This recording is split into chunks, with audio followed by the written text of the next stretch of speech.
Did you know in Scooby-Doo? After Shaggy and Scooby crash into the Luna Ghost, you can see that they landed in a pile of dolls, and the picture on the case is of Pamela Anderson, who turns out to be the owner of the factory. After the mystery machine crashes through the wall, a group of girls run to Fred for his autograph, and the girl at the front of the group is director Raja Gosnell's real-life daughter.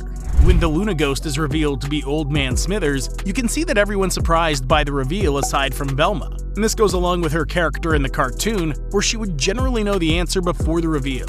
When the group breaks up, Shaggy and Scooby are left with the mystery machine, and you can see that the others already have their cars, as Daphne goes to a purple SUV, Fred goes to a red sports car, and Velma goes to a brown sedan. After 2 years pass, Shaggy's cooking up eggplant burgers in the van with Scooby, and the character was made to be an official vegetarian in 2002 because the cartoon's voice actor Casey Kasem was really a vegetarian. When Shaggy explains how he and Scooby don't go to creepy places, Scooby says, hydrochloric? Right, or hydrochloric, but that's for a whole different reason, man. And this is because hydrocolonic is a method of colon cleansing that involves inserting a tube into the rectum and pumping water into the colon. When the group first gets on the plane, you can see that pretty much every seat is full, and you can see that Mary Jane was originally seated towards the front of the cabin before she moves to sit with Shaggy. After Mary Jane sits with Shaggy, she says, "I'm Mary Jane." Like that is my favorite name. And this was an adult joke added in to add the hippie stereotype that Shaggy's always fit into. When the new arrivals get to the dock at Spooky Island, you can see that Mary Jane is hanging back on a boat along with Brad, who will end up getting tossed by the possessed teen in a second. Before Scooby and the gang meet Mondavarius, he's heard promoting events for the park and says, "It's a dead world after all." And this is a reference to A Small World After All from the ride of the same name in Disney World. While Mondavarius is promoting the park, he mentions, "And the world-famous Splatterhorn." And this is a reference to the Matterhorn, which is a ride in Disneyland. When Mondavarius tries to prove that he can be scary, he says, I can be pretty spooky when called upon. Oh, I can go and claws and everything. Oh, yes, you wouldn't want to run into me in a dark alley. And this foreshadows the monstrous beast that Scrappy-Doo turns into at the end. There's a mistake scene when the group walks down the pier, as you can see the main members of Mystery Inc. walking with Mondavarius, but Scooby seems to be missing until he appears at the end with them. When Shaggy wins Mary Jane a stuffed head, he says, You don't need to know what voulez-vous coucher avec moi means to love that song. And this is a reference to the hit song from 2001, Moulin Rouge.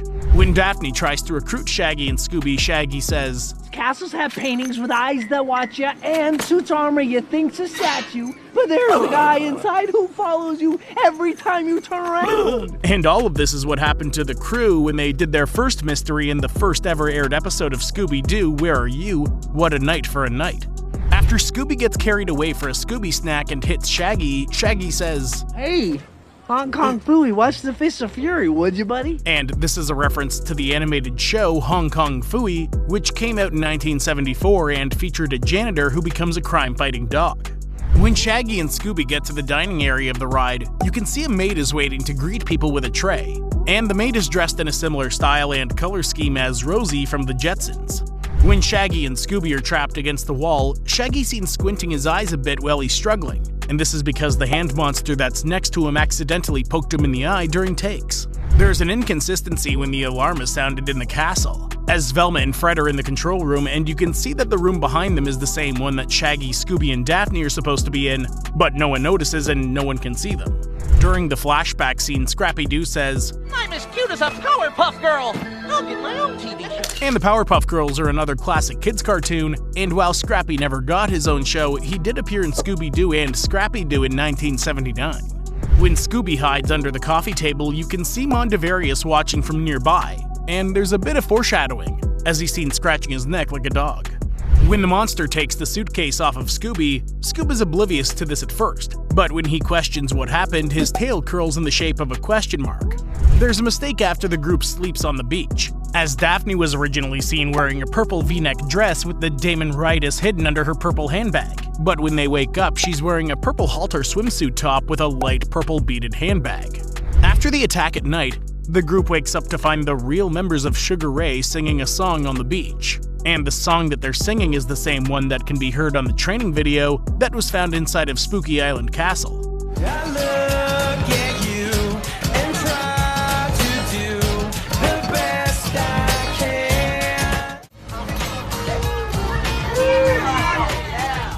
When Mary Jane pops out of the woods, she's seen emerging next to a giant monster statue.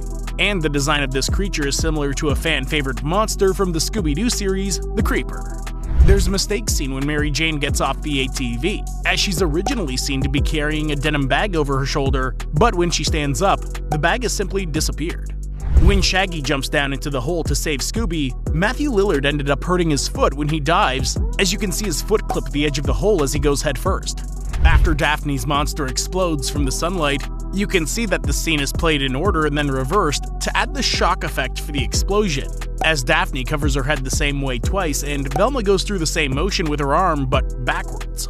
After Voodoo Maestro goes back into his hut, you can hear the music play the beats that resemble the chorus from Scooby-Doo's original theme song as it foreshadows who the spirit is. Those creatures are taking over the world? When we see Mondavarius' office, you can see Bookends holding up books on his desk, and they're in the shape of Great Dane dogs, which is the breed that Scooby and Scrappy-Doo are. There's a mistake when Mondavarius begins sucking in souls, as Shaggy seems to have his wig off already and is held by a nearby guard, but in the next shot the guard's still making his way to Shaggy, and Shaggy is just now taking his wig off. When Scrappy-Doo's looking for Scooby, he yells, "Scooby-Doo, where are you?" A reference to the original show Scooby-Doo, Where Are You? There's a mistake during the credits scene, as you can see a happy couple sitting behind Scooby when he eats all of the peppers, but when it shows him freaking out from the heat, it's just a guy sitting behind him without his partner. There's a mistake at the end of the credits scene, as Shaggy and Scooby eat 2 more jars of hot peppers, but when they tip the jars to eat the peppers, none of them move or come out of Scooby's jar.